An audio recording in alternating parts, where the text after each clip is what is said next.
Hadis Nabi itu nanti ada bermacam-macam. Ada orang beriman itu yang dimasukkan surga. Ada orang beriman itu yang dimasukkan ke dalam surga. Ada orang beriman itu yang disebut penduduk surga. Kenapa lain-lain, Pak? Karena waktu di dunia amalannya juga lain-lain.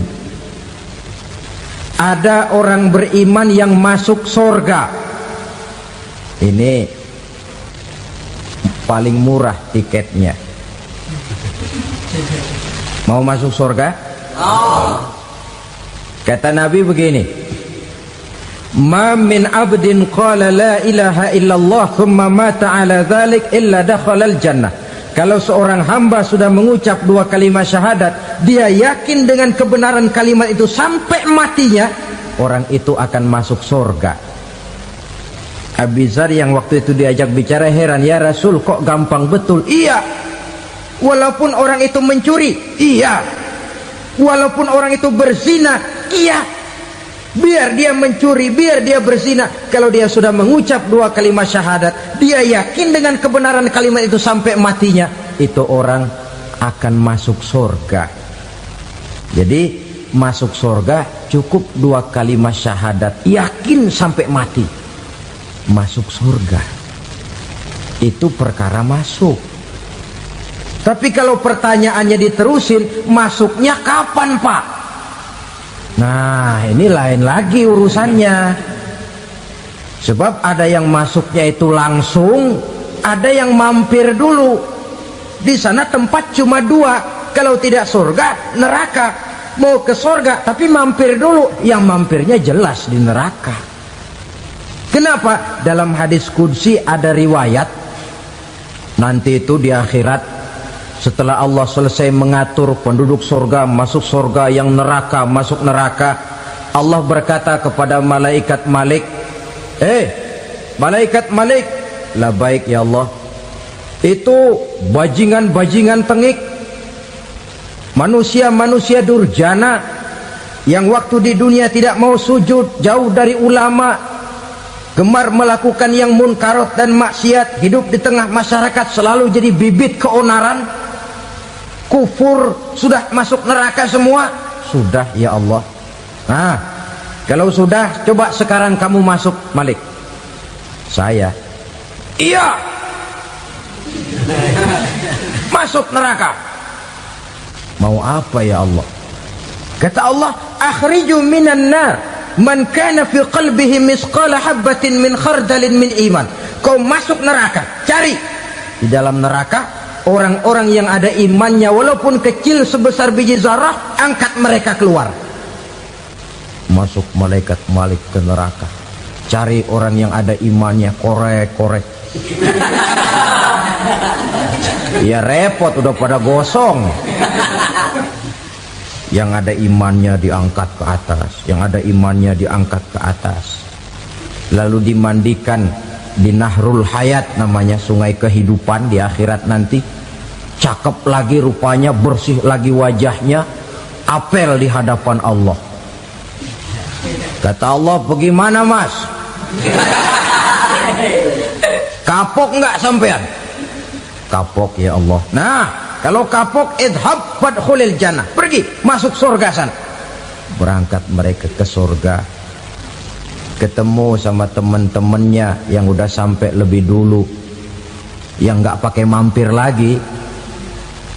Terjadi dialog. Kata teman-temannya yang udah pada nyampe duluan, Mas, iya, emang baru sampai? Saya baru sampai. Memang mampir di mana dulu, Mas? Kita sudah lama sampai di surga. Saudara buka surah Al-Muddatsir ayat 34-35. Ma salakakum fis saqar? Kenapa kamu mampir di neraka Saqar? Qalu lam naku minal musallin. Mereka menjawab, kami mampir di neraka Saqar, Mas, gara-gara dulunya kami waktu di dunia ndak pernah sholat. Ndak pernah sholat? Ndak pernah. Kan rumahnya dekat masjid, cuma dekat doang, Mas. Sholat mah enggak saya. nggak pernah ngasih makan fakir miskin, nggak pernah hadir di majelis taklim, pendeknya nggak pernah melakukan kebajikan, maka saya pun mampir di neraka sakor. Untung betul saya punya iman mas sedikit. Waktu hidup di dunia dulu saya pernah mengucap 2 kalimat syahadat, sekali-kalinya waktu mau kawin. Masya Allah.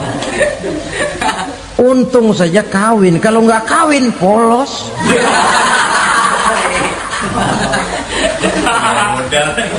Itu juga pengulu sudah setengah mati ngajarin. Asyhadu alla, asyaduaan, asyaduaan.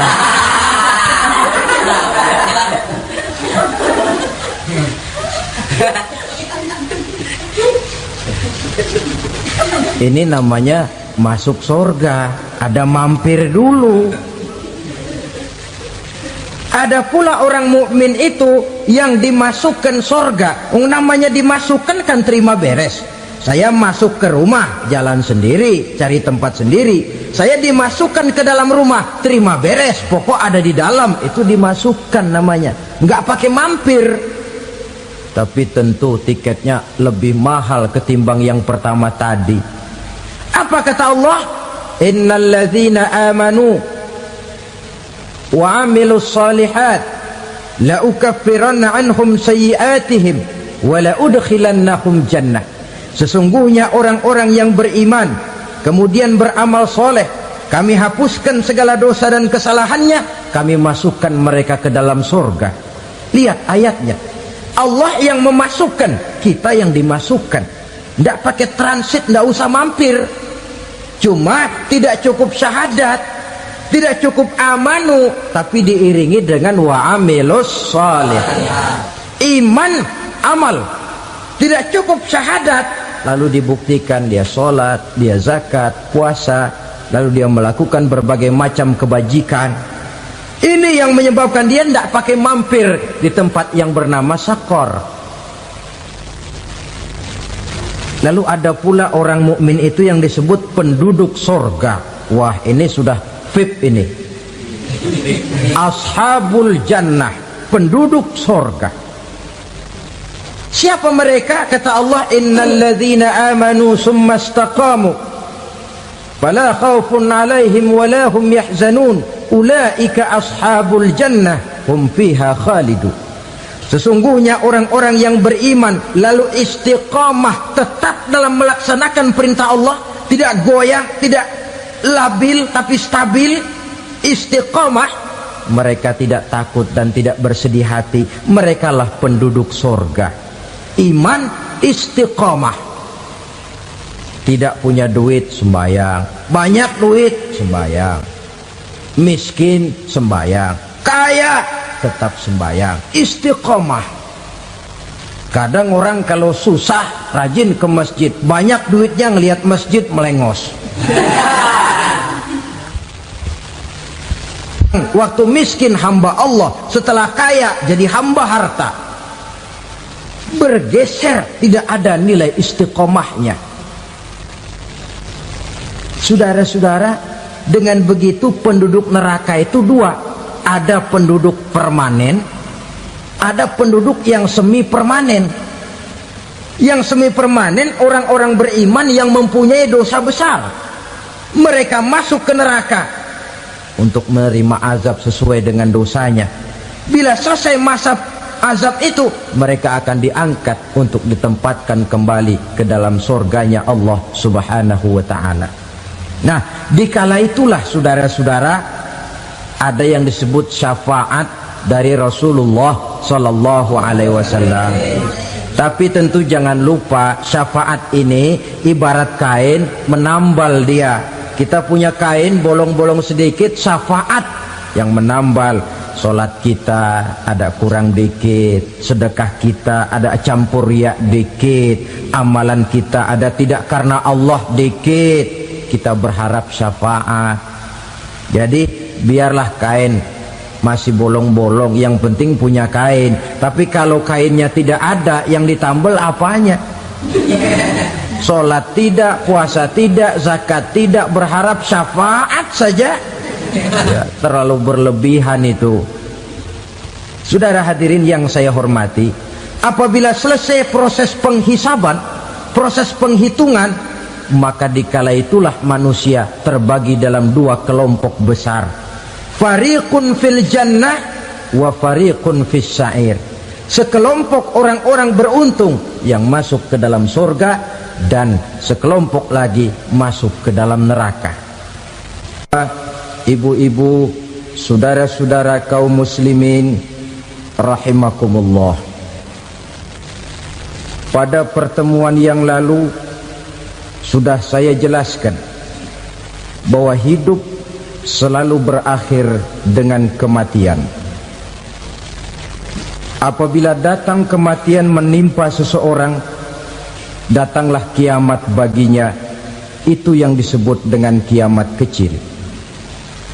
Hakikatnya mati adalah perpindahan dari kehidupan di dunia ini menuju kehidupan di alam barzakh. Menunggu kita di alam barzakh sampai datangnya saat kiamat, entah 10 tahun, entah 100 tahun, entah 1000 tahun, hanya Allah saja yang maha tahu. Adapun orang-orang beriman yang melakukan amal kebajikan dalam kehidupan di dunia ini, masa penantian yang lama di alam barzakh buat mereka sebentar saja. Tetapi bagi orang-orang kafir yang ingkar, yang tidak beriman kepada Allah, yang hidup di dunia cuma menumpuk-numpuk dosa, tentu penantian di alam barzakh akan merupakan waktu yang sangat lama. Bukankah dalam kehidupan kita waktu itu memang relatif? Contoh misalnya, bagi pemuda-pemudi yang sedang duduk asyik memadu cinta, waktu 4-5 jam saja rasanya cuma 4-5 menit. Tenggelam oleh keasikan. Tapi buat orang yang berbaring di rumah sakit, meratap di balik-balik apa itu tembok derita kata lagu, di balik dinding-dinding penjara, sehari bagai seminggu, seminggu rasa sebulan, sebulan boleh jadi rasa setahun. Penantian yang sangat lama.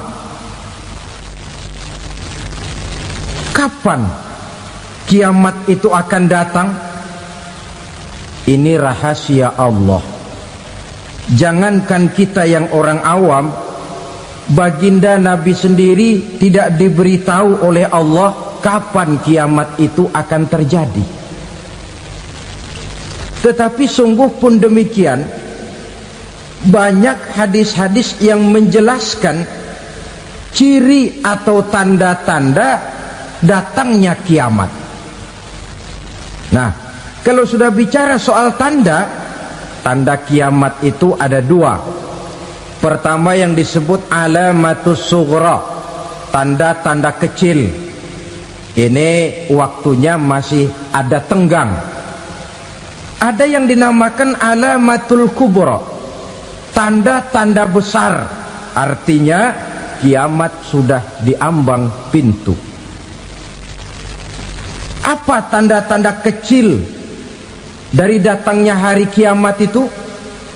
Misalnya kata Nabi, apabila ilmu sudah diangkat oleh Allah, artinya apabila ulama sudah banyak wafat, minat orang belajar agama berkurang, lalu kebodohan nampak merajalela di mana-mana, zina dikerjakan secara terbuka, minuman-minuman keras jadi kebanggaan, itu termasuk di antara tanda-tanda kecil terjadinya hari kiamat.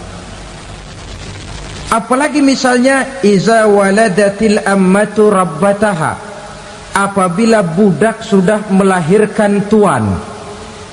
Apa maksudnya? Ada yang mentafsirkan apabila anak sudah bisa membudaki orang tuanya.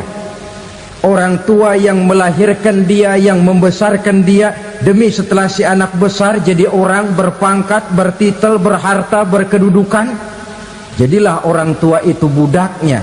Sehingga sering dibilang kalau orang tua kaya, anak jadi raja, tapi kalau anak yang kaya, orang tua sering jadi budak. Apalagi munculnya fitnah yang bergelombang, timbul perang antara dua bangsa yang besar, waktu berjalan terasa sangat pendek sekali. Itu merupakan tanda di antara tanda-tanda kiamat. Termasuk di dalamnya sulit membedakan mana laki, mana perempuan. Kan kalau tanda-tanda kayak begini sekarang sudah banyak kita lihat kan. Ulama banyak wafat, penggantinya sulit.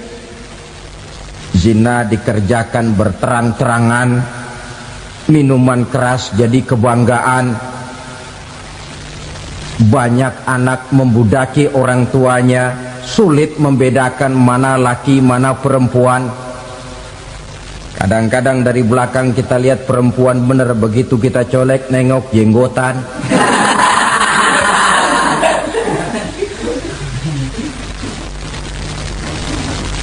Ini termasuk tanda-tanda kecil, masih ada tenggang sampai akan terjadinya kiamat itu.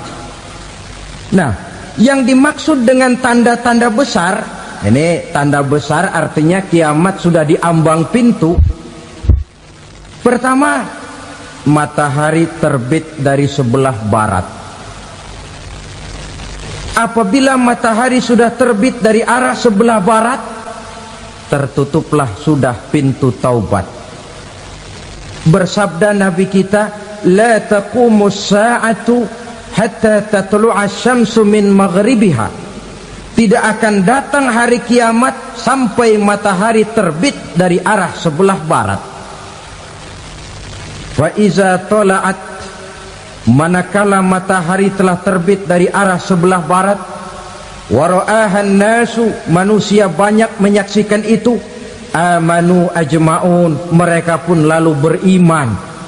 Yang tadinya kafir, yang tadinya ingkar, yang tadinya membangkang, setelah melihat matahari terbit dari sebelah barat, buru-buru beriman, berlomba-lomba mengucap dua kalimat syahadat. Tapi apa yang terjadi? Kata Nabi, wadzalika hina la yanfa'u nafsan imanuha lam takun amanat min qabl. Hari itu adalah hari yang iman sudah tidak berguna lagi bagi seseorang apabila sebelumnya memang dia tidak pernah beriman. Au kasabat fi imaniha khaira, atau beriman tetapi tidak pernah melakukan kebajikan di dalam keimanannya itu. Hari yang sudah kasib, hari yang sudah terlambat, beriman tidak akan ada gunanya lagi. Ini pelajaran buat kita. Sebelum sang surya terbit dari sebelah barat, sebelum nafas sampai di tenggorokan, artinya pintu taubat masih terbuka. Kalau dua hal itu sudah terwujud, nafas sudah sampai di kerongkongan atau matahari sudah terbit dari arah sebelah barat, tertutuplah sudah pintu taubat. Tak ada lagi gunanya pangkat, jabatan, harta, bahkan beriman pun dalam suasana macam itu too late, kata orang Kulon. Sudah terlambat. Matahari terbit dari arah sebelah barat, itu tanda besar, artinya kiamat sudah diambang pintu. Lalu apalagi tanda besar? Munculnya Dajjal. Dajjal artinya pendusta-pendusta yang menyesatkan manusia. Ada dua macam Dajjal, saudara. Ada Dajjal kecil, ini Dajjal kelas 3. Kalau ini sejak zaman Rasulullah sudah ada itu. Tiap zaman ada. Di zaman Rasulullah misalnya ada yang bernama Aswad al-Unsi dari Yaman, ada yang namanya Musailamah al-Kazzab dari Yamamah, ada yang namanya Ibnu Sayyad dari Madinah. Ini dajjal di zaman Rasul. Musailamatul Kadzab memproklamirkan diri jadi nabi, dia di zaman Rasul masih hidup. Ini dajjal zaman Nabi. Di zaman sahabat muncul dajjal. Di zaman kita sekarang ini dajjal pun gentayangan. Dajjal kelas teri. Kerjanya mendustakan manusia, menyesatkan manusia, memalingkan manusia dari jalan yang benar dan diridhoi oleh Allah Subhanahu wa taala. Adapun yang merupakan tanda besar dari datangnya kiamat, dajjal kelas kakap. Pembohong besar yang menyesatkan masyarakat manusia berpaling dari jalan Allah mengikuti jalan mereka.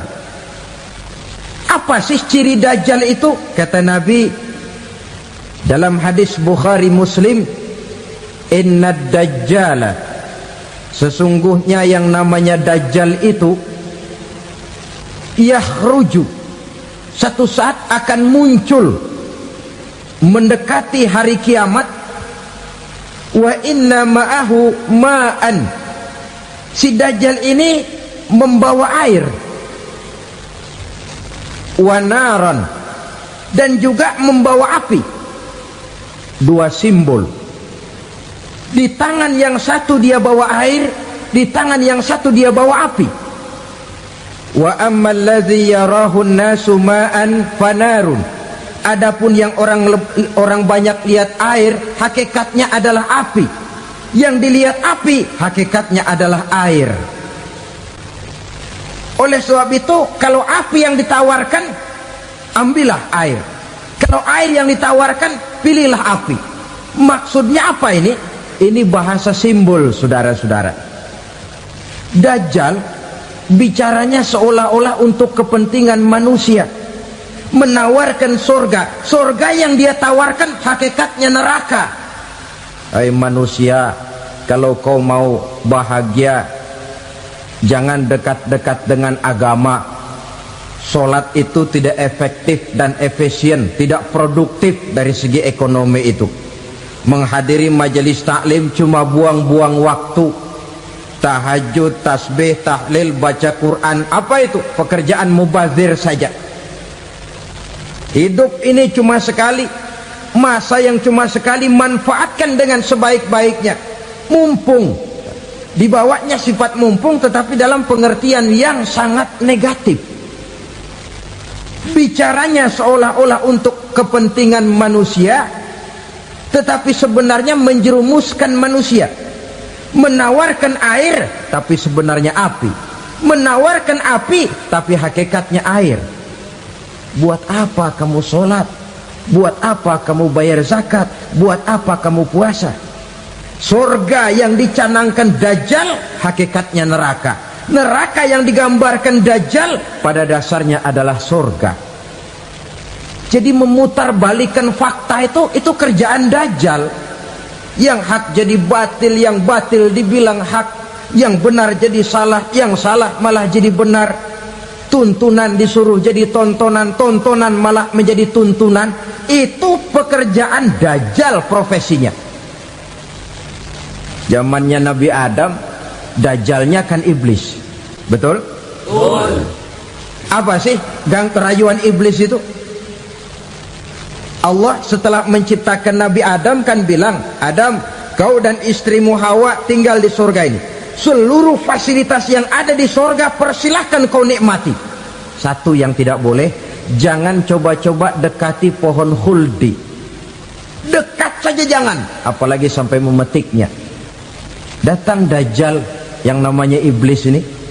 Adam, kamu tahu nggak kenapa tidak boleh makan buah khuldi? Ya nggak tahu, pokoknya saya dilarang. Bodoh kamu Dam. Khuldun artinya kekal. Kalau kamu makan itu buah, kau akan kekal di surga buat selamanya. Allah tidak kepengen, maka dilarang kamu makan buah khuldi. Kalau kau ingin kekal di surga Adam, makan saja. Saya bicara begini ini untuk kepentingan kamu Adam. Ini kan ciri-ciri dajjal. Bicaranya sih seolah-olah untuk kepentingan Nabi Adam, hakikat sebenarnya menjerumuskan Nabi Adam supaya ingkar dan melanggar larangan dari Allah Subhanahu wa ta'ala. Jadi setelah muncul Dajjal, timbul kekacauan-kekacauan di masyarakat. Banyak yang terpengaruh, terpedaya dan terpesona, termasuk mereka yang memproklamirkan diri jadi nabi, mereka yang memproklamirkan diri jadi rasul di zaman sesudah Rasulullah wafat. Itu adalah Dajjal. Maka saya ingatkan, kalau di zaman kita sekarang ini ada orang ngaku jadi nabi, ada orang ngaku jadi rasul, biar bahasa Arabnya kental, Quran hafal, hadis ribuan hadis hafal, biar pakai serban sampai menyengser ke tanah, bahasa Arabnya fasih, tapi dia mengaku jadi nabi, jadi rasul, kita umat Islam wajib tidak percaya, wajib untuk tidak percaya. Itulah Dajjal zaman kita sekarang ini. Tidak mustahil mereka datang mempengaruhi orang awam supaya berpaling dari Rasulullah, mengikuti mereka.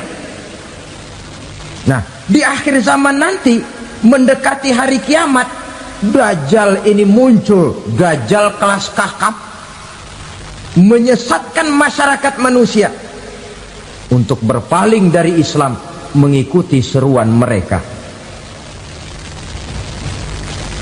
Apalagi di antara datangnya kiamat itu, tanda yang besar itu, turunnya Nabiullah Isa Al-Masih, putra Maryam. Menurut berbagai hadis yang sahih, Nabi Isa Al-Masih nanti akan turun lagi, tidak membawa risalah yang baru, tapi meluruskan risalah Islam ini yang telah banyak ditinggalkan oleh masyarakat.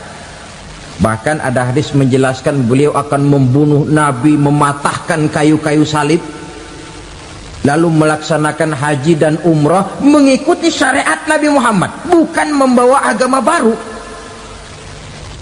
Menjadi semacam mujaddid, reformer, menyelamatkan manusia dari bisikan Dajjal. Bahkan ada riwayat yang menjelaskan bahwa Nabi Isa berhasil mengalahkan Dajjal, mengembalikan masyarakat manusia kembali kepada ajaran Islam yang datang dari Allah, dibawa oleh Rasulullah Sallallahu Alaihi Wasallam. Dengan kata lain, turunnya Nabi Isa bukan sebagai Nabi dan Rasul baru, tetapi mengikuti syariat Nabi kita Muhammad Sallallahu Alaihi Wasallam.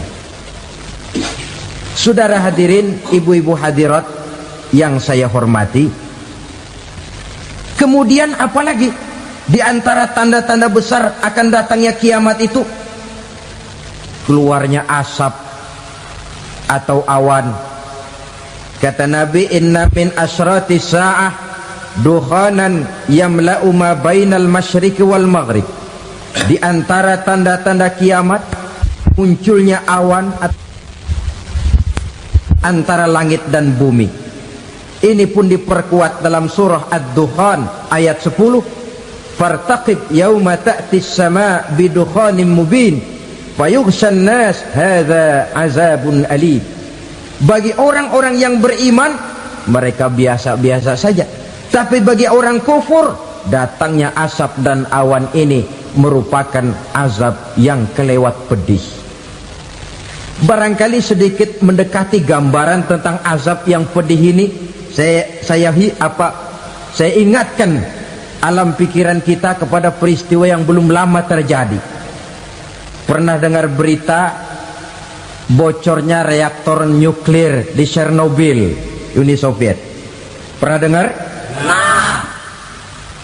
Bocornya reaktor nuklir di Chernobyl yang mengakibatkan ratusan, bahkan sangat mungkin ribuan nyawa. Cuma satu reaktor. Bagaimana kalau seluruh cadangan nuklir yang dimiliki oleh para negara adik kuasa ini diledakkan?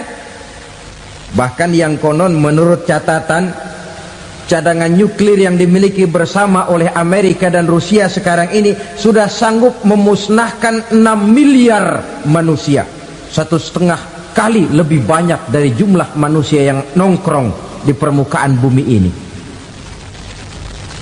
Saudara-saudara hadirin yang saya hormati, lalu saat mendekati hari kiamat, apalagi tandanya setelah Nabi Isa wafat, pada saat turunnya yang kedua kali, lalu Allah meniupkan angin sejuk, semua orang-orang beriman, orang-orang baik wafat, sehingga penghuni bumi ini cuma tinggal lagi terdiri dari orang-orang kafir. Tidak ada lagi di bumi ini yang bisa mengucapkan Allah. Hingga dalam hadis qudsi itu ada keterangan, innallaha azza wa jalla yaqulu li Israfil. Allah pernah pesan kepada malaikat Israfil, kata Allah, Israfil, idza sami'ta qailan yaqul Allah Allah fa akhirin nafakh 40 sanatan ikraman liqailiha. Hai Israfil, apabila kau dengar di permukaan bumi masih banyak orang yang mengucapkan Allah Allah, maka tunda sangkakala kiamat itu 40 tahun. Untuk apa? Ikraman liqailiha, menghormati orang yang mengucapkan Allah Allah itu. Wah, jadi karena sekarang masih banyak yang mengucapkan Allah, besar hatilah kita, masih jauh kiamat itu. Tapi jangan lupa, kiamat pribadi, kiamat kecil itu yang gak kita sangka-sangka. Ajal datang mencabut nyawa, itu kiamat pribadi, dan itu yang pasti kita hadapi, dan itu yang membuat kita tidak boleh bersikap main-main di dalam kehidupan sekarang ini. Saudara hadirin yang saya hormati, tidak ada lagi orang-orang muslim, seluruh penduduk dunia ini kafir. Lalu terciptalah struktur sosial yang berlandaskan prinsip hidup semau gue. Bakal terjadilah prinsip di mana yang kaya menyantap yang miskin, yang kuat menindas yang lemah. Hidup sudah bagaikan di rimba belantara, berlaku hukum rimba, siapa yang kuat dia yang menang, siapa yang lemah menjadi mangsa. Timbul kekacauan, maksiat merajalela, munkarat menjadi-jadi, sehingga isi bumi ini penuh dengan segala macam perbuatan dosa. Tidak ada perlunya lagi alam diperpanjang temponya. Datang saat yang sudah dijanjikan oleh Allah Azza wa Jalla, maka terjadilah yang disebut kiamat kubra, kiamat besar, kiamat ancur-ancuran. Bagaimana kejadian ini dimulai? Dalam surah Az-Zumar ayat 68, Allah Subhanahu wa taala berfirman, wa nufikha fis suri fasa'iqa man fis samawati wa man fil ardi illa man sya'allahu. Maka manakala ditiuplah sangkakala, terkejutlah seluruh yang ada di langit dan seluruh yang ada di bumi. Bila saat kiamat datang, Allah perintah malaikat Israfil, Israfil, tiup sangkakalamu. Ditiuplah sangkakala oleh malaikat Israfil. Yang akibat daripada tiupan itu, seluruh yang ada di langit, seluruh yang ada di permukaan bumi terkejut. Yang ada di langit siapa? Malaikat kan. Bayangin aja kalau malaikat kaget, apalagi kita. Terkejut seluruh makhluk yang ada di bumi, yang ada di langit mendengar suara sangkakala itu. Bunyinya tidak sanggup kita bayangkan dahsyatnya. Ledakan nuklir, ledakan neutron belum apa-apa ketimbang bunyi sangkakala malaikat Israfil ini. Nah, lalu mendengar bunyi sangkakala ini, gemparlah makhluk, kacaulah alam. Bumi gempa, planet-planet bertabrakan, gunung meletus, air laut tumpah ke darat, angin topan bertiup, halilintar menyambar, lalu semua yang bernama hidup mati total. Mati bareng tanpa persiapan.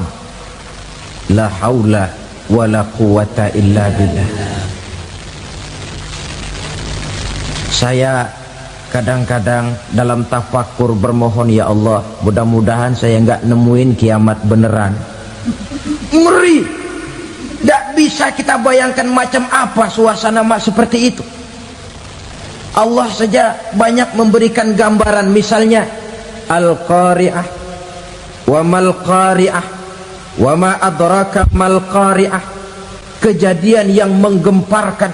Tahukah kamu apa kejadian yang menggemparkan itu? Yauma yakunun nasu kal farasil mabsus wa takunul jibalu kal ihnil manfus. Pada saat itu manusia berterbangan bagai kupu-kupu, gunung berterbangan seperti kapas ditiup angin. Gunung saja macam kapas, konon lagi manusia. Kematian total, mulai semut sampai gajah mati, jin mati, iblis mati, malaikat mati. Oh, malaikat saja mati. Saudara hadirin yang saya hormati, kematian total yang tanpa persiapan. Orang bilang, Pak, kalau mati bareng begitu yang repot malaikat maut dong ya, cabut sana, cabut sini. Itu kalau menurut logika kita, mestinya begitu menurut logika. Tapi logika juga yang nggak perlu serepot itu. Sebab untuk mematikan listrik di wilayah DKI, di wilayah Jakarta, nggak perlu tiap rumah didatengin, matiin, ya lama. Cukup dari kantor pusatnya saja PLN, tekan satu tombol, gelaplah seluruh Jakarta. Saudara hadirin yang saya hormati, kematian total. Lalu setelah kematian total, planet-planet juga mati, dalam arti tidak bergerak dan beredar. Angin mati, dalam arti tidak bertiup. Air mati, dalam arti tidak ada riak gelombang. Pokoknya semua mati. Kullu nafsin za'iqatul maut, semua yang bernafas mati. Dalam ayat lain, kullu man 'alaiha fan, semua yang ada di permukaan bumi fana. Yang kekal cuma Allah Subhanahu wa ta'ala. Yang paling belakang mati malaikat maut dan malaikat Israfil. Tapi mati juga sesuai dengan janji Allah. 40 lamanya. Tidak dijelaskan oleh Abi Hurairah 40 jam, apa 40 hari, apa 40 tahun. Hadis-hadis cuma menyebutkan 40 saja. Sunyi alam, yang tinggal cuma Allah saja lagi. Ketika itu Allah berseru-seru, katanya, limanil mulkul yauma. Siapa para penguasa hari ini? Mana itu raja-raja dan penguasa yang dulu mengaku jadi Tuhan? Fir'aun. Mana Fir'aun sekarang? Yang dulu jadi raja, merasa berhasil, sombong, lalu tidak mau turun-turun dari kekuasaannya, sampai kepada puncak kekurang ajarannya mengangkat diri jadi Tuhan. Mana itu Fir'aun? Namrus. Mana sekarang Namrus? La ilaha illa ana. Ternyata tidak ada Tuhan lain selain daripada aku, kata Allah. Proses kemudian, saudara-saudara, turunlah hujan dari langit. 40 lamanya hujan itu. Tidak jelas juga 40 jam apa 40 hari. Setelah air turun membasahi, datanglah tiupan sangkakala yang kedua. Semua yang bernama mati bangkit dari kuburnya masing-masing. Ini yang disebut Yaumul Ba'thi, hari kebangkitan. Allahu Akbar. Pada saat kita bangkit dari kubur kita masing-masing, kumpul di padang mahsyar namanya. Bayangin aja, saya sendiri nggak sanggup bayangin. Manusia sejak zaman Adam sampai zaman kiamat kumpul bareng di tempat sama. Berapa banyaknya itu?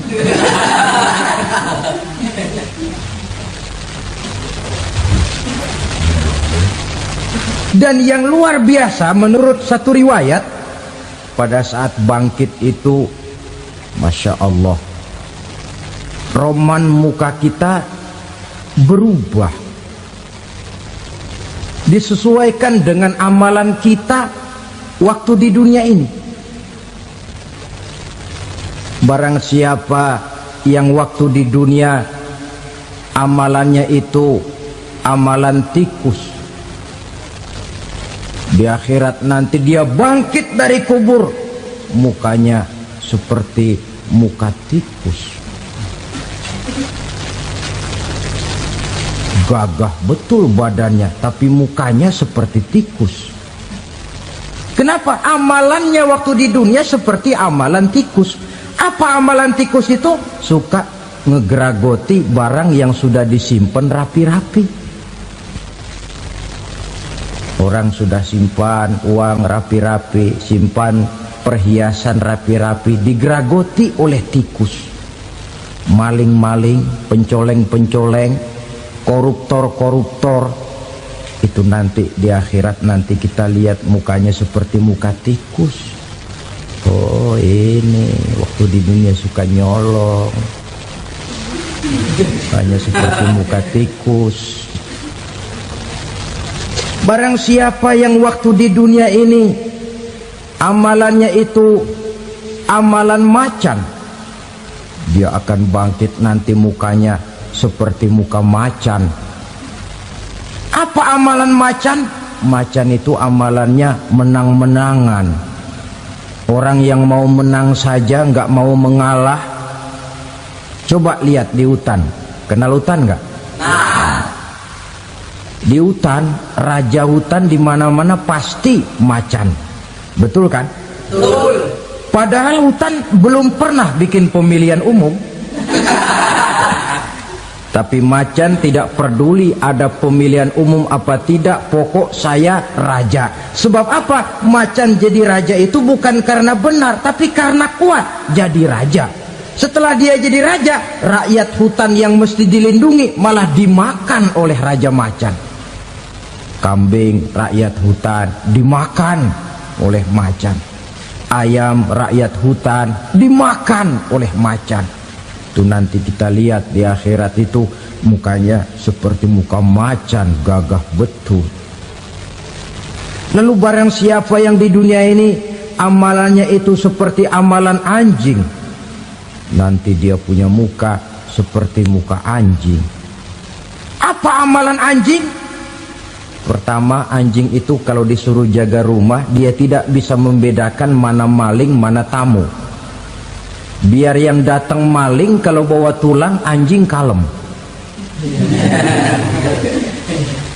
Yang kedua, anjing itu akan setia kepada siapa saja yang memberinya roti. Siapa yang memberinya roti, itulah majikannya. Apa kata majikannya pasti dia laksanakan. Soal benar atau salah dia tidak peduli. Setelah anjing dapat roti, dia tidak punya pilihan lain kecuali bilang, abdi mah kumaha juragan wae ayeuna mah.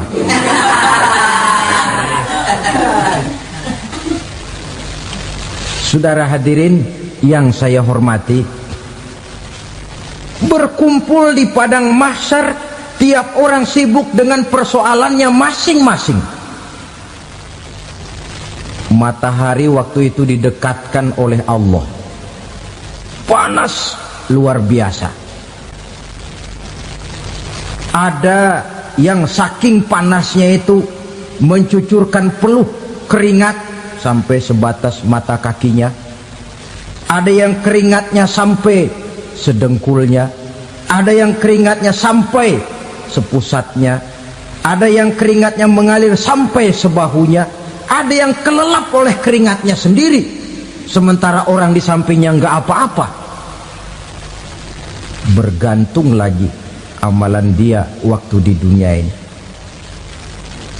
Saudara-saudara, sebagian orang dalam kepanikan padang mahsyar berombong-rombong datang mereka menghadap Nabi Adam. Ya Adam, anta abal bashar. Hai Adam, Tuhan adalah bapak moyang manusia. Kami sebentar lagi akan disidang, dimintakan pertanggungan jawab. Tolonglah kami, hai Adam. Kata Nabi Adam, jangankan nolongin sampean, saya sendiri tanggung jawab di hadapan Allah. Ketika dulu tidak boleh makan khuldi, saya serobot. Sudahlah, urus diri masing-masing saja, nafsi. Begitu kata Nabi Nuh, begitu kata Nabi Ibrahim. Tiap orang bertanggung jawab sendiri-sendiri. Ketika itulah saudara-saudara, nikmatnya menjadi umat Nabi besar Muhammad sallallahu alaihi wasallam. Sebab apa? Walaupun menurut abjad kita ini umat paling belakang, paling belakang kita ini toh, karena Nabi Muhammad adalah Nabi akhir, tapi akan dihisap lebih dulu, lewat di atas sirat lebih dulu, masuk surga lebih dahulu ketimbang umat-umat belakangan. Ketika Rasul mendekati ajal, beliau tanyakan itu kepada malaikat Jibril.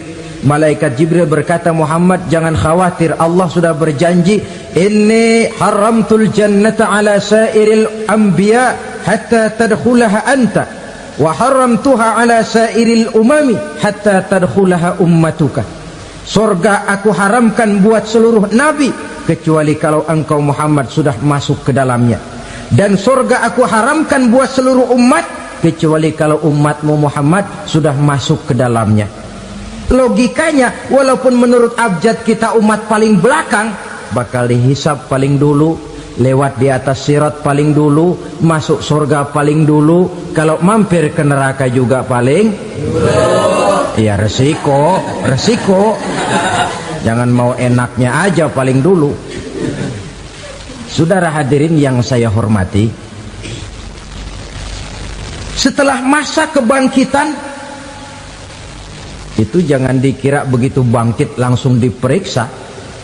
Masih menunggu menanti ribuan tahun perhitungan padang mahsyar untuk sampai kepada proses yang disebut yaumul hisab, hari perhitungan. Seorang demi seorang bakal dipanggil. Bayangkan saja, kita se-RT saja di absen, kadang-kadang perlu waktu lama.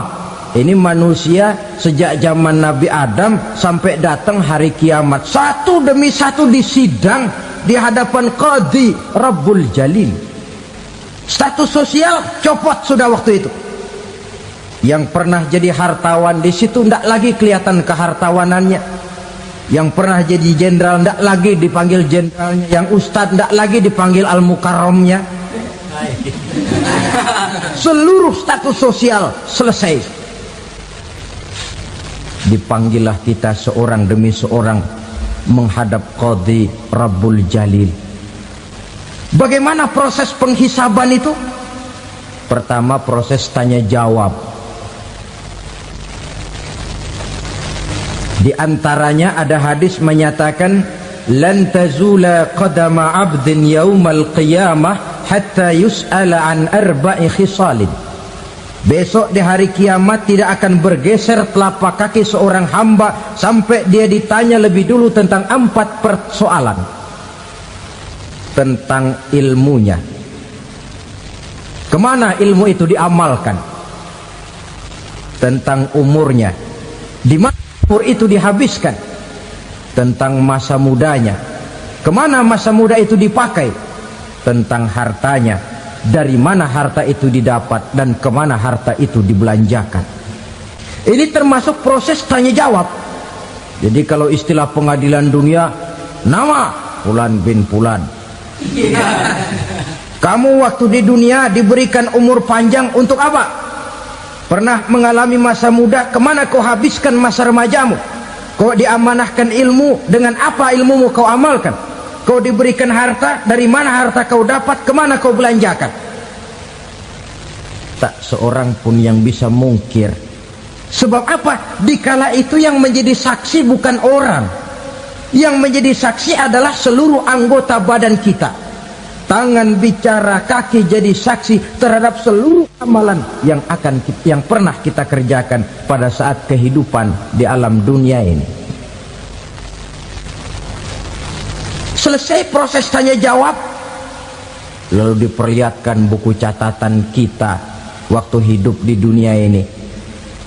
Jangan lupa Allah itu menyiapkan 2 superkomputer kepada kita. Sebelah ditempelin sebelah kanan, yang sebelah tempelin di sebelah kiri. Komputer itu namanya Raqib dan Atid, 2 malaikat yang apabila baik kita lakukan, refleks saja akan menulis kebajikan kita. Jahat kita kerjakan, akan tertulis. Catatan itu nanti diperlihatkan kepada kita. Waduh, alangkah malunya pada saat diperlihatkan catatan kita, buku rapot kita merah melulu. Barangkali diperiksa sambil diomelin, brengsek lo. Buku merah melulu begini, bagaimana waktu hidup di dunia? Tidak cukup diperlihatkan buku catatan kehidupan, rekaman kehidupan. Rekaman kehidupan kita secara utuh sejak terlahir sampai ajal datang merenggut nyawa. Barangkali mirip dengan video sekarang ini, di mana terekam dengan baik seluruh kegiatan kita, sejak yang sekecil-kecilnya sampai kepada yang sebesar-besarnya. Untuk kemudian kita pun menerima balasan. In khairan fa khairun wa in syarran fa syarrun.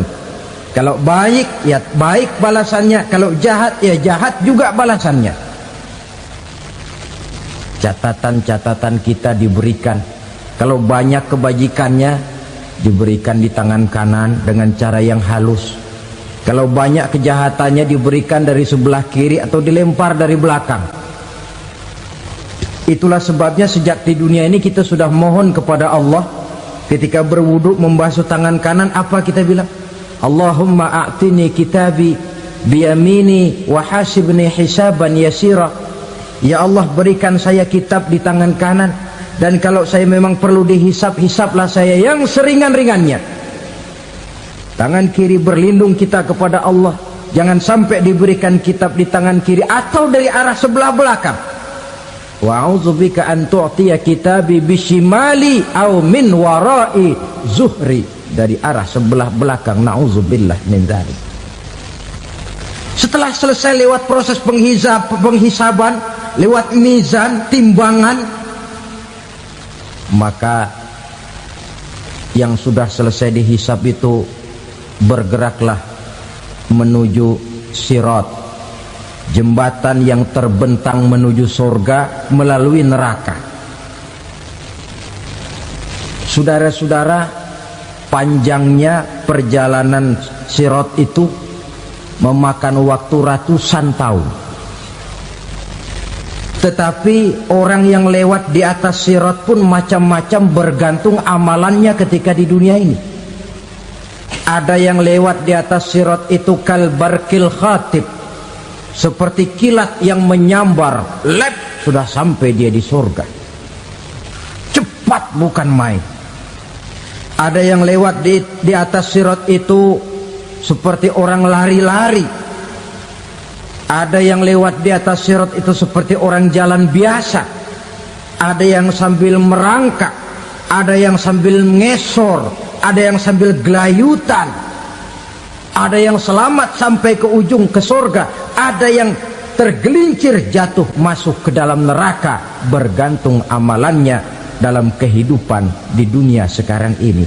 Tiap kita akan melewati yang namanya sirat ini. Saudara-saudara kaum muslimin yang saya hormati, dengan demikian mereka yang selamat melalui sirat sampai ke terminal akhir surga, mereka yang ketika dihisab ternyata banyak kejahatannya daripada kebaikannya, mereka singgah di dalam neraka. Nah, adapun orang-orang yang beriman menurut ayat Quran dan hadis Nabi itu nanti ada bermacam-macam.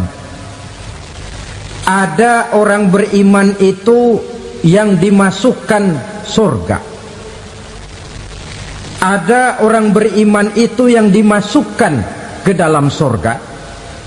Ada orang beriman itu yang disebut penduduk surga. Kenapa lain-lain, Pak? Karena waktu di dunia amalannya juga lain-lain. Ada orang beriman yang masuk surga. Ini paling murah tiketnya. Mau masuk surga? Kata Nabi begini, ma min abdin qala la ilaha illallah thumma mata ala dhalik illa dakhalal jannah. Kalau seorang hamba sudah mengucap dua kalimat syahadat, dia yakin dengan kebenaran kalimat itu sampai matinya, orang itu akan masuk surga. Abi Dzar yang waktu itu diajak bicara heran, ya Rasul kok gampang betul? Iya, walaupun orang itu mencuri, iya, walaupun orang itu berzina, iya, biar dia mencuri, biar dia berzina, kalau dia sudah mengucap dua kalimat syahadat, dia yakin dengan kebenaran kalimat itu sampai matinya, itu orang akan masuk surga. Jadi masuk surga cukup dua kalimat syahadat, yakin sampai mati, masuk surga. Itu perkara masuk. Tapi kalau pertanyaannya diterusin, masuknya kapan, Pak? Nah, ini lain lagi urusannya. Sebab ada yang masuknya itu langsung, ada yang mampir dulu. Di sana tempat cuma dua, kalau tidak surga, neraka. Mau ke surga tapi mampir dulu, yang mampirnya jelas di neraka. Kenapa? Dalam hadis qudsi ada riwayat, nanti itu di akhirat, setelah Allah selesai mengatur penduduk surga masuk surga, yang neraka masuk neraka, Allah berkata kepada malaikat Malik, malaikat Malik, labaik ya Allah, itu bajingan-bajingan tengik, manusia-manusia durjana yang waktu di dunia tidak mau sujud, jauh dari ulama, gemar melakukan yang munkarat dan maksiat, hidup di tengah masyarakat selalu jadi bibit keonaran, kufur, sudah masuk neraka semua. Sudah ya Allah. Nah, kalau sudah, coba sekarang kamu masuk, Malik. Saya, iya, masuk neraka. Mau apa ya Allah? Kata Allah, akhriju minan nar man kana fi qalbihi misqala habatin min khardalin min iman. Kau masuk neraka, cari di dalam neraka orang-orang yang ada imannya walaupun kecil sebesar biji zarah, angkat mereka keluar. Masuk malaikat Malik ke neraka, cari orang yang ada imannya, korek-korek. Ya repot, udah pada gosong. Yang ada imannya diangkat ke atas, yang ada imannya diangkat ke atas, lalu dimandikan di Nahrul Hayat, namanya sungai kehidupan di akhirat nanti. Cakep lagi rupanya, bersih lagi wajahnya, apel di hadapan Allah. Kata Allah, bagaimana mas? Kapok nggak sampean? Kapok ya Allah. Nah, kalau kapok, idhab fadkhulil jannah, pergi masuk surga sana. Berangkat mereka ke surga. ketemu sama teman-temannya yang udah sampai lebih dulu, yang nggak pakai mampir lagi. Terjadi dialog. Kata teman-temannya yang udah pada nyampe duluan, "Mas, iya, emang baru sampai?" Saya baru sampai." "Memang mampir di mana dulu, Mas? Kita sudah lama sampai di surga." Saudara buka surah Al-Muddatsir ayat 34-35. "Ma salakakum fis saqar?" Kenapa kamu mampir di neraka Saqar? Qalu lam naku minal musallin. Mereka menjawab, kami mampir di neraka Saqar, Mas, gara-gara dulunya kami waktu di dunia tidak pernah sholat. Tidak pernah sholat? Tidak pernah. Kan rumahnya dekat masjid. Cuma dekat doang, Mas. Sholat mah enggak saya. Enggak pernah ngasih makan fakir miskin, enggak pernah hadir di majelis taklim, pendeknya enggak pernah melakukan kebajikan. Maka saya pun mampir di neraka Saqar. Untung betul saya punya iman, Mas, sedikit. Waktu hidup di dunia dulu saya pernah mengucap 2 kalimat syahadat. Sekali-kalinya waktu mau kawin. Masya Allah. Untung saja kawin. Kalau nggak kawin polos.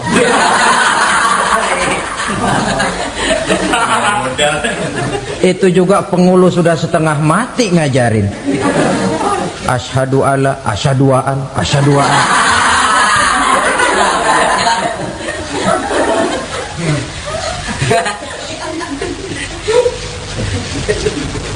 Ini namanya masuk surga, ada mampir dulu. Ada pula orang mukmin itu yang dimasukkan surga. Namanya dimasukkan kan terima beres. Saya masuk ke rumah, jalan sendiri, cari tempat sendiri. Saya dimasukkan ke dalam rumah, terima beres, pokok ada di dalam, itu dimasukkan namanya. Nggak pakai mampir. Tapi tentu tiketnya lebih mahal ketimbang yang pertama tadi. Apa kata Allah? Innal ladzina amanu wa amilus salihat la ukaffiranna anhum sayyi'atihim wa la udkhilannahum jannah. Sesungguhnya orang-orang yang beriman kemudian beramal soleh, kami hapuskan segala dosa dan kesalahannya, kami masukkan mereka ke dalam surga. Lihat ayatnya, Allah yang memasukkan, kita yang dimasukkan. Tidak pakai transit, tidak usah mampir.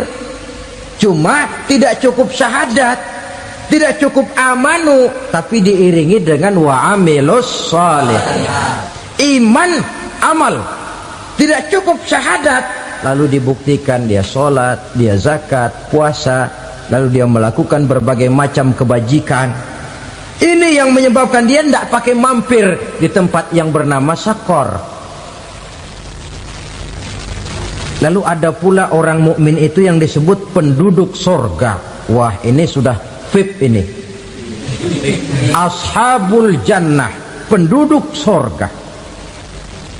Siapa mereka? Kata Allah, innal ladzina amanu summa istaqamu fala khaufun alaihim wala hum yahzanun ulaika ashabul jannah hum fiha khalidun. Sesungguhnya orang-orang yang beriman lalu istiqamah, tetap dalam melaksanakan perintah Allah, tidak goyah, tidak labil tapi stabil, istiqamah, mereka tidak takut dan tidak bersedih hati. Merekalah penduduk surga. Iman, istiqamah. Tidak punya duit, sembahyang. Banyak duit, sembahyang. Miskin, sembahyang. Kaya, tetap sembahyang. Istiqamah. Kadang orang kalau susah rajin ke masjid, banyak duitnya ngelihat masjid melengos. Waktu miskin hamba Allah, setelah kaya jadi hamba harta. Bergeser, tidak ada nilai istiqomahnya.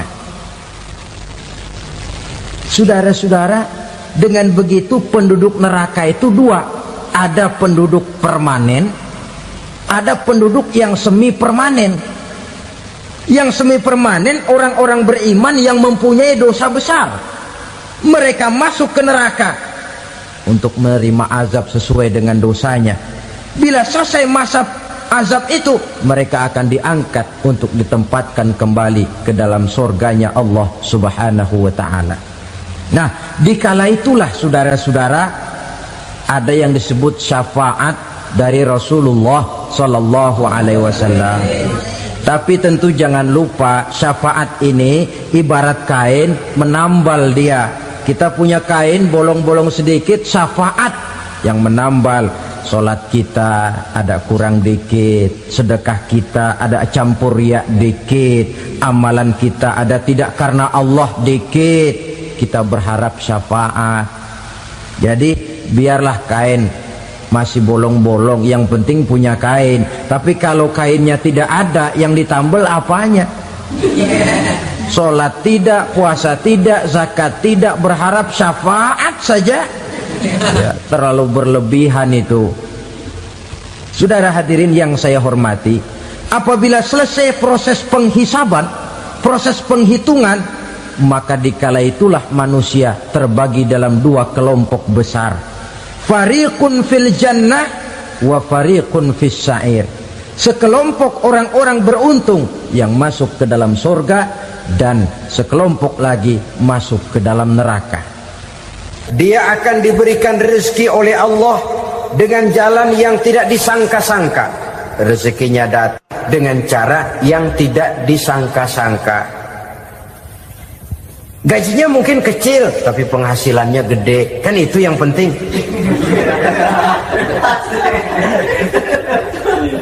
Gaji dan penghasilan kan lain tuh. Boleh jadi gaji kecil, asal penghasilan gede, kan nikmat hidup itu. Nah, penghasilan ini ada yang bisa kita perkirakan. Bisa kita perkirakan. Misalnya gaji itu tadi. Kalau saya kerja, gaji saya begini. Ada rezeki yang masuk min haitsu la yahtasib. Tidak kita sangka-sangka, tidak kita duga-duga, tahu-tahu ada saja rezeki. Datang orang bawa persoalan yang mendatangkan hasil. Sebab rezeki, jodoh, maut memang seperti bayangan. Kita uber-uber dia lari, kita diem dia diem. Kan gemes ini tuh. Bayang-bayang itu begitu. Kita kejar, dia lari. Rezeki juga begitu. Kita diam, dia diam. Setengah mati yang namanya rezeki kita cari, kita uber, ngobek sampai ratusan bohong kita kerjain. Tapi memang belum waktunya, ya sulit untuk tembus. Tapi kadang-kadang giliran kita nongkrong di rumah, datang orang bawain rezeki. Itulah yang namanya rezeki. Tapi ini untuk orang yang bertakwa. Kalau tidak punya kredibilitas takwa, jangan lalu pakai ayat ini. Diberikan Allah dengan rezeki dengan jalan yang tidak disangka. Kan ada ayatnya dah, kita mah manteng aja di rumah dah. Ntar juga tuh rezeki datang. Ini fasilitas yang diberikan kepada orang yang wa may yattaqillah, bertakwa kepada Allah, yarzuqhu min haitsu la yahtasib, diberikan rezeki dengan cara yang tidak disangka-sangkanya. Maka kadar ketakwaan jangan membuat kita buruk sangka. Tuh orang ya nggak kemana-mana, duitnya ada aja. Kalau dia takwa, Allah berikan jalan keluar. Yang lantas ngelihat kiai orangnya ahli ibadah, ilmunya tinggi, akhlaknya luar biasa, takwanya tinggi, rezekinya lancar, lalu husnuzon nih kiai nggak kemana-mana, duitnya banyak, miara tuyul kali ini. Itu termasuk jaminan Allah yang masuk kategori min haitsu la yahtasib. Yang ketiga, yaj'al lahu min amrihi yusra, dimudahkan segala urusannya, dimudahkan segala urusannya. Kemudian yang keempat, yukaffir anhu sayyiatihi wa yu'azzim lahu ajra, diampuni segala kesalahannya dan dibesarkan pahala kebaikan yang dikerjakannya.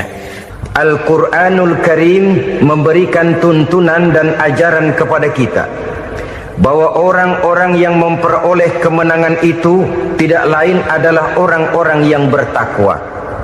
Hanyalah mereka yang bertakwa kepada Allah Subhanahu wa ta'ala pada akhirnya akan tampil sebagai pemenang. Lalu siapa orang yang bertakwa itu? Dijelaskan dalam awal-awal Al-Baqarah, orang yang bertakwa yang akan meraih kemenangan. Pertama, allazina yu'minuna bil ghaib, yaitu orang-orang yang beriman kepada yang gaib, percaya bahwa ada alam yang gaib, alam yang abstrak, alam yang tidak bisa dijangkau oleh salah satu daripada panca indera kita. Mereka percaya dan beriman kepada adanya malaikat, beriman kepada adanya iblis dan jin, beriman kepada adanya alam kubur, beriman kepada adanya alam mahsyar, beriman kepada adanya alam akhirat, beriman kepada adanya surga dan neraka. Beriman bukan cuma sekedar beriman dalam ucapan bibir saja, tetapi beriman yang nilai iman itu mampu mewarnai gerak dan gaya hidupnya. Iman yang meresap sampai ke tulang sumsum, kemudian memberikan dampak positif di dalam kehidupan manusia. Alam, kita tahu, adalah sesuatu yang selain Allah, dan Allah bukanlah alam. Apapun namanya selain daripada Allah, itu adalah alam. Alam pada hakikatnya terbagi menjadi dua. Ada alam syahadah, alam nyata, alam konkret, alam yang bisa dijangkau oleh salah satu indera kita. Kemudian ada alam ghaib, alam yang tidak bisa dijangkau oleh panca indera kita, alam metafisika, alam abstrak, alam yang wajib kita imani keberadaannya. Kita percaya bahwa malaikat itu ada, kita percaya kepada jin, bahwa jin itu ada, kita percaya kepada adanya iblis dan setan. Bukan percaya kepada iblis dan setannya, percaya bahwa iblis dan setan itu ada. Itu termasuk salah satu daripada sifat orang yang bertakwa kepada Allah. Saudara-saudara kaum muslimin rahimakumullah, kecenderungan pembangunan yang lebih bersifat materialistis biasanya menggeser aspek kehidupan rohani. Orang berpikir empiri, dan dalam pola pikir yang demikian, maka alam gaib tidak lagi mendapat perhatian. Aspek kehidupan yang bersifat rohaniah malah mulai ditinggalkan. Akibatnya terjadilah kepincangan di dalam kehidupan kita. Pernah ada satu pengalaman pribadi dalam perjalanan kembali ke tanah air. Dalam pesawat di sebelah kanan saya duduklah seorang Jerman, namanya Heiner Simonsen. Iseng saya ajak kenalan, saya ajak ngobrol, saya tanya dia. Saya bilang, Mas Heiner ini, kalau pesawat yang kita tumpangi ini jatuh ke bawah, kira-kira apa yang bakal terjadi, Mas? Dia bilang, kita semua akan mati. Begitu? Ya. Oke. Apa itu mati? Tanya saya. Dia bilang, untuk tahu apa itu mati, kita harus tahu lebih dahulu apa itu hidup. Saya pikir nih bule bisa ngomong juga. Baiklah kata saya. Apa hidup menurut Anda itu? Oh, hidup itu dia bilang, kalau seluruh anggota badan kita bekerja secara normal, paru-paru memompa darah secara normal, jantung berdetak secara normal, sel-sel tubuh bekerja secara fit, dan organisme tubuh hanya mau bekerja secara normal, dia bilang, kalau kita memberi makan yang cukup, menu yang teratur, dan gizi yang lengkap. Saya bilang, kesimpulannya apa, Ner?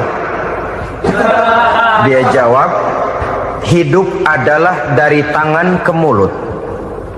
Life is from the hand to the mouth, kata dia. Hidup adalah dari tangan ke mulut. Jadi masalah hidup tidak lebih daripada masalah isi perut. Orang pergi pagi, pulang sore, peras keringat, banting tulang, perut yang dibelain. Saya bilang, you are wrong. Sampean salah, Ner. Kamu orang Islam bukan? Bukan. Pantas. Kenapa saya salah? Dia bilang, ya jelas salah. Salahnya di mana? Kamu ini manusia. Kalau hidup cuma dari tangan ke mulut, saya bilang, kambing di kampung saya juga begitu pikirannya, Ner. Itu kambing di kampung saya, asal perutnya kenyang, sudah hidup dia. Perkara besok bagaimana, lusa prospeknya macam mana, bulan depan ada apa, kambing nggak pernah mikir. Di kampung saya kambing juga pikirannya begitu. Kamu Kristen ya? Tadinya. Loh kok tadinya, lalu apa sekarang kamu ini? Dia bilang, sekarang saya netral. Saya tidak beragama, tapi saya percaya kepada Tuhan sebagai pencipta alam. Saya ingat benar dia bilang, I haven't any religious, but I believe to God as the creator of the world. Kenapa bisa netral begitu, Ner? Habis saya bingung katanya. Islam bilang Islam baik, Kristen bilang Kristen baik, Hindu Buddha bilang Hindu Buddha baik, semua agama baik. Saya netral sekalian, nggak beragama. Yang penting saya percaya kepada Tuhan. Saya bilang, Ner, kamu ini kayak orang mau beli celana, lalu bingung. Yang satu bilang Levi's bagus, yang satu bilang Blue Jean hebat, yang satu bilang Wool England hebat. Celana ini hebat, celana itu bagus, celana ini hebat. Semua celana bagus, kamu bingung. Akhirnya netral, tidak pakai celana. Itu juga salah. Saya pikir-pikir, kemudian saya melihat bahwa dua pola berpikir Henner ini nampaknya sudah mulai menggejala di lingkungan masyarakat bangsa kita. Disadari atau tidak, secara jujur kita harus berkata, dua pola pemikiran Henner ini mulai berkembang di tengah masyarakat bangsa kita. Pertama, pola pikir materialisme. Hidup adalah dari tangan ke mulut. Masalah hidup tidak lebih masalah isi perut. Itu yang perlu dibela, dan disitulah arti kehidupan. Pergi pagi, pulang sore, peras keringat, banting tulang untuk mempertahankan perut. Kalau sudah kemari cara orang berpikir, maka buat apa percaya kepada yang gaib? Untuk apa sholat? Untuk apa puasa? Untuk apa zakat? Untuk apa menghadiri majelis taklim? Tanpa kepercayaan kepada yang gaib, hidup berjalan menurut alur empiris dan materialis. Kalau sudah ke sana cara orang berpikir, biasanya orang lalu cenderung menghalalkan segala cara. Hanyalah orang yang percaya bahwa akhirat ada, hanyalah orang yang percaya bahwa alam kubur itu ada, hanyalah orang yang percaya bahwa malaikat itu ada, hidupnya akan lebih terarah dan terkendali. Karena kepercayaan kepada yang gaib, yang merupakan fase daripada kehidupan setelah hidup yang sekarang ini, mewarnai gerak pribadi seseorang di dalam dia melakukan kegiatan hidupnya. Pola berpikir materialisme, disadari atau tidak, mulai menggejala di lingkungan masyarakat bangsa kita. Hidup tidak lebih dari urusan tangan ke mulut, mulut ke tangan, tangan ke mulut. Asal perut sudah kenyang, hiduplah sudah. Perkara bagaimana prospek hari yang akan datang, bagaimana akhirat, tidak jadi persoalan. Ini yang oleh Nabi diperingatkan, ad-dunya sijnul mu'min wa jannatul kafir. Dunia adalah penjara bagi orang beriman dan surga bagi orang kafir. Dulu di zaman Belanda hadis ini pernah disalah tafsirkan, disalah artikan, digunakan sebagai senjata untuk mengkebiri dan membuat impoten umat Islam. Sudahlah, umat Islam gak usah macam-macam, kata Belanda. Dunia ini kan penjara buat orang Islam, surga buat orang kafir. Di penjara jangan bertingkah.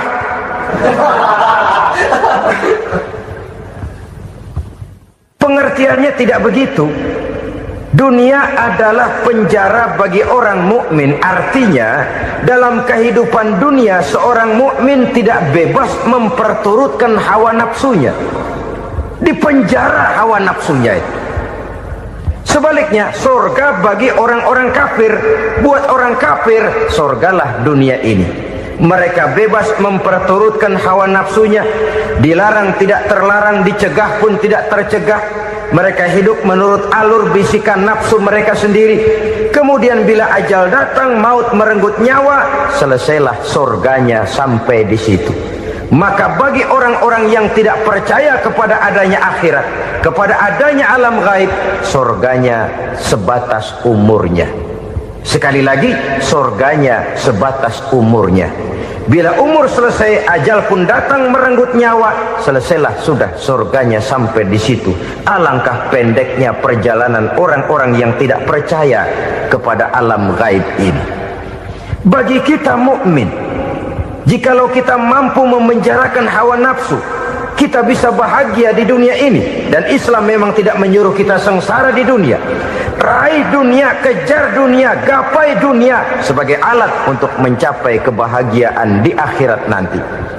Hidup adalah satu perjalanan panjang yang terbentang sejak kita terlahir dari alam rahim sampai kepada alam akhirat nanti.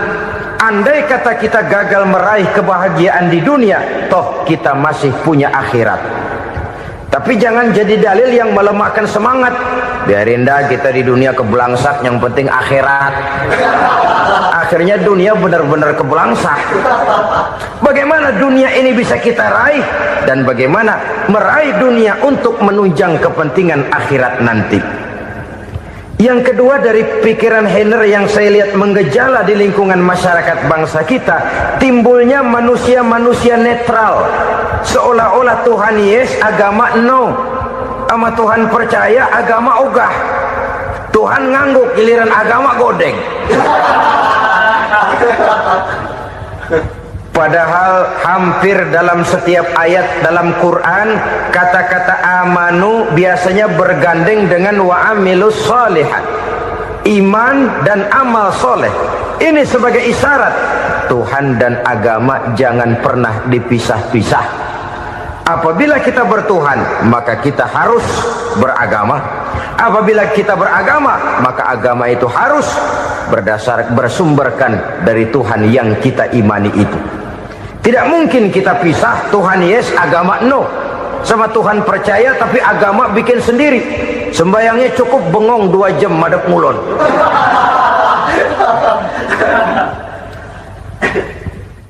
Saudara-saudara kaum muslimin rahimakumullah. Jadi dengan demikian, agama yang kita akui merupakan unsur mutlak di dalam pembangunan sekarang ini, merupakan bagian dari kehidupan yang menuntun kita bahwa di balik alam nyata ini, di balik alam syahadah ini ada alam gaib. Dan mudabbir, murabbi, yang mengatur, yang menguasai, yang memelihara baik dia alam nyata, baik dia alam gaib, tidak lain adalah Allah Subhanahu wa ta'ala. Di sana ada satu super power, satu maha kekuatan yang kita perlu bersandar kepadanya. Sebagai makhluk nyata yang hidup di alam nyata, berbuatlah secara nyata sebagaimana harusnya kita berbuat. Karena Islam jelas bukan agamanya orang pemalas. Islam jelas bukan agamanya orang yang mengajarkan setelah selesai sholat boleh duduk, nggelenggem ayam-ayam, ndelohom, menghitung bintang di langit sambil menunggu keajaiban. Tidak. Islam adalah agama yang mengajarkan apabila sholat sudah selesai kamu kerjakan, bertebaranlah di permukaan bumi, cari karunia Tuhanmu. Jangan hidup berpangku tangan menunggu keajaiban. Karena hidup bukan undian. Jangan berharap untung besar tanpa mau peras keringat. Tapi di sebalik itu toh kita juga harus yakin bahwa di sisi usaha nyata yang kita lakukan ada satu super power, satu maha kekuatan gaib yang menentukan berhasil dan tidaknya usaha kita. Kepercayaan kepada hal semacam inilah yang mendorong kita untuk mempunyai sandaran vertikal, agar jikalau usaha ini berhasil, kita tidak lupa diri dan lupa daratan. Jikalau usaha ini gagal, kita tidak putus asa dan buruk sangka, tidak cupik pandangan dan sempit hati, tapi mampu melihat persoalan dengan kacamata putih sambil husnuzon kepada Allah Subhanahu wa ta'ala. Kita percaya malaikat itu ada yang namanya Raqib dan Atid. mengawasi gerak hidup kita sampai kepada gerak hati kita. Ini memberikan sugesti agar kita berhati-hati, tidak sejengkal tanah pun kita bisa berlindung dari pengawasan rakib dan atid. Ada munkar nakir yang akan menyoal kita di alam kubur. Ada malaikat Malik, penjaga neraka. Ada malaikat Ridwan yang menjaga surga. Kita percaya kepada adanya jin, kita percaya kepada adanya setan, iblis. Percaya kepada adanya, bukan mempercayai si setan, si iblis lalu menjadikannya sebagai teman. Tidak.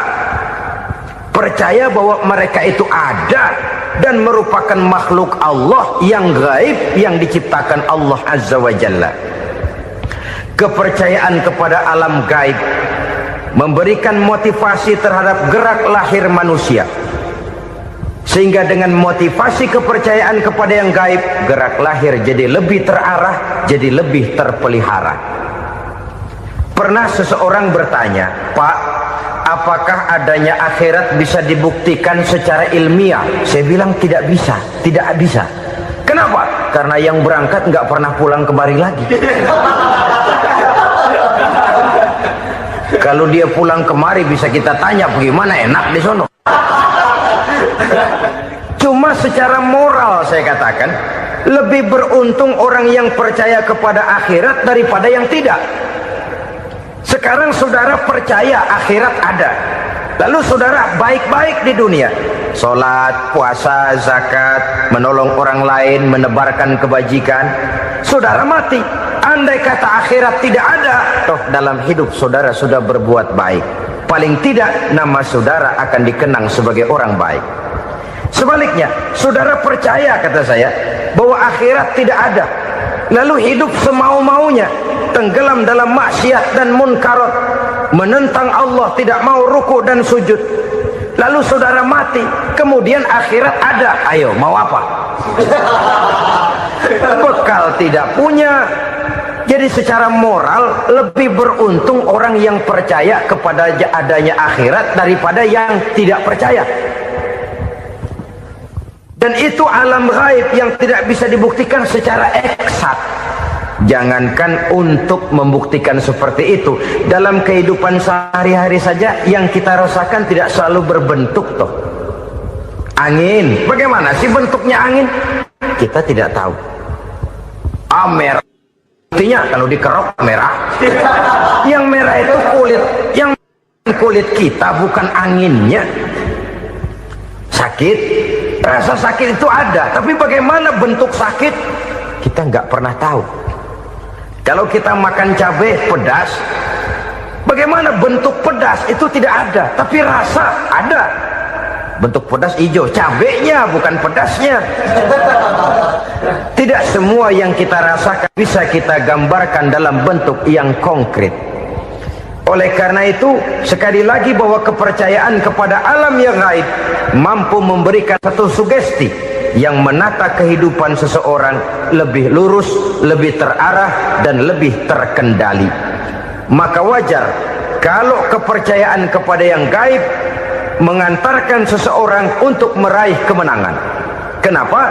Dia percaya kepada yang gaib, bahwa akhirat ada, bahwa alam kubur ada, bahwa pertanggungan jawab itu ada. Maka dia lalu tidak hidup saenae udele dewe, gitu loh. Tidak hidup menurut seleranya sendiri, terarah, teratur. Ini cirinya yang pertama, orang bertakwa yang akan meraih kemenangan, mereka beriman, mereka percaya kepada yang gaib. Bahkan hal-hal konkret saja selalu berangkat dari yang gaib. Saudara-saudara, para remaja, para pemuda sekarang ini tidak pernah tahu toh siapa yang akan jadi teman hidup saudara. Kita bisa saja ngerancang, mentargetkan, tapi toh akhirnya yang namanya jodoh bukan kekuasaan kita. Rezeki di luar kemampuan kita. Begitu juga ajal, maut, jodoh, ajal adalah contoh-contoh konkret bahwa pada akhirnya yang gaib lah yang menentukan. Bertahun-tahun ngelancong, emang jodoh seret nggak jadi.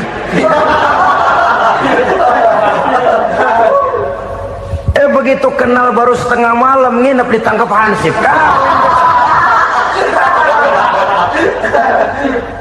Hal-hal semacam itu kadang-kadang kita berpikir suuzon, gilet, perempuannya cakep banget, lakinya rebek amat.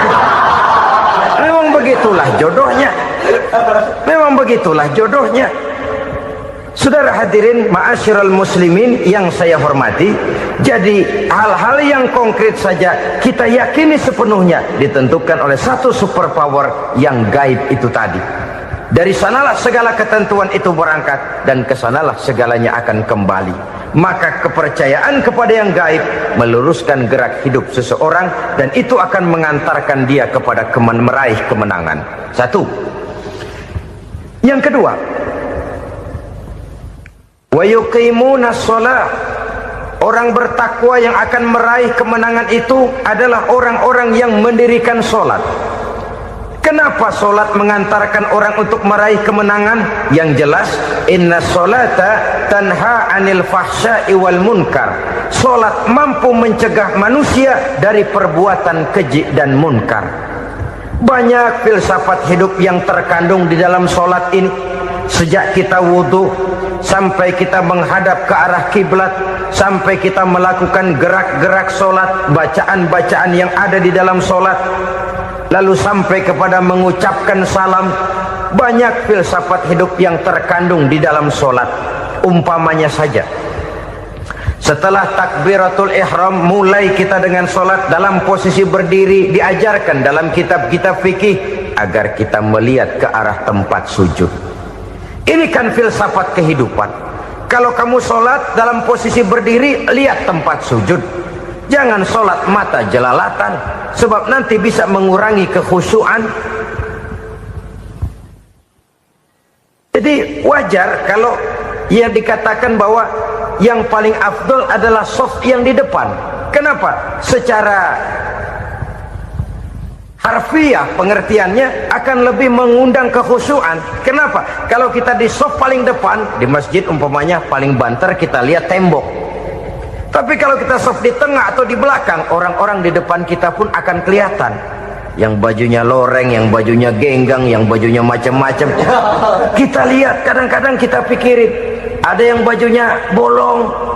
Kita sholat tapi dalam hati, nih orang bajunya robek ya nggak tahu apa. Ada saja hal-hal yang mengusik kekhusyuan kita. Oleh sebab itu diajarkan dalam posisi berdiri, lihat, arahkan pandangan matamu kepada tempat sujud.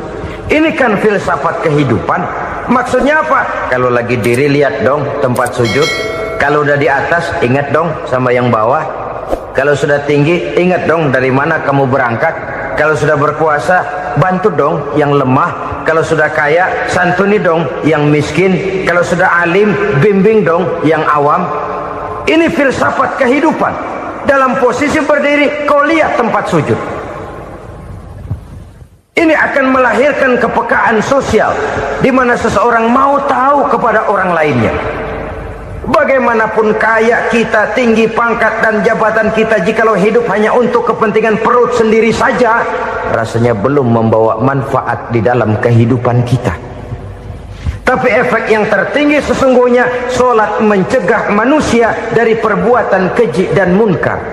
Perbuatan keji dan munkar walaupun kelihatannya mendatangkan uang, membawa keuntungan, tapi itu keuntungan semu, keuntungan sementara.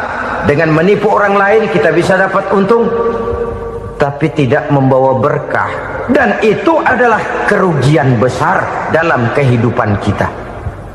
Maka untuk meraih kemenangan harus dimulai dengan membentuk kepribadian yang tegar, memiliki sandaran vertikal yang langsung kepada Allah Subhanahu wa ta'ala, dan itu hanya bisa kita tempuh melalui jalur ibadah formal yang sudah ditentukan Allah, yakni sholat yang 5 waktu. Untuk memperkuat itu ada sholat-sholat sunnah, rawatib, nawafil sebagai terminal kontrol cadangan untuk memelihara stabilitas temperatur batin di dalam kita berhubungan dengan zat yang maha gaib, yaitu Allah Subhanahu wa ta'ala. Orang sering bertanya, Pak, itu tetangga saya nggak sholat, duitnya nggak habis-habis Pak. Nggak sholat tapi mobilnya tambah terus, nggak sholat tapi usahanya makin maju. Tapi di sisi lain ada orang yang rajin sholat, rezekinya butak bener. Anaknya mana kurus, mana korengan. Saudara hadirin ma'asyiral muslimin rahimakumullah, harus saya katakan bahwa sholat memang bukan untuk cari duit. Sholat adalah sandaran vertikal kita kepada Allah. Sedangkan soal rezeki itu berkaitan dengan sifat Allah Maha Pengasih dan Maha Penyayang. Allah Maha Pengasih, siapapun dikasih kalau mau usaha. Allah Maha Penyayang, tidak semua orang disayang oleh Allah Azza wa Jalla. Dan belum tentu banyak harta itu merupakan nikmat. Mungkin juga istidraj. Artinya istidraj itu dikasih tapi diambulin, kalau bahasa Betawinya itu. Dikasih tapi diambulin, itu bukan merupakan nikmat sesungguhnya, lebih merupakan azab dari Allah Subhanahu wa ta'ala.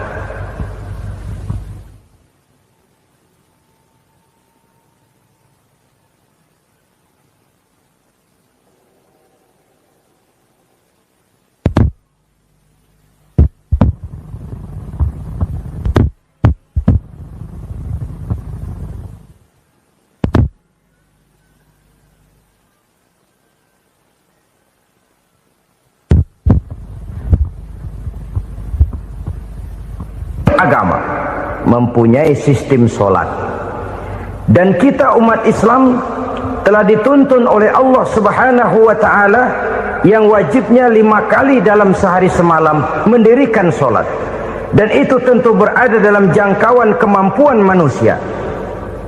Pada awalnya barangkali kita memang merasa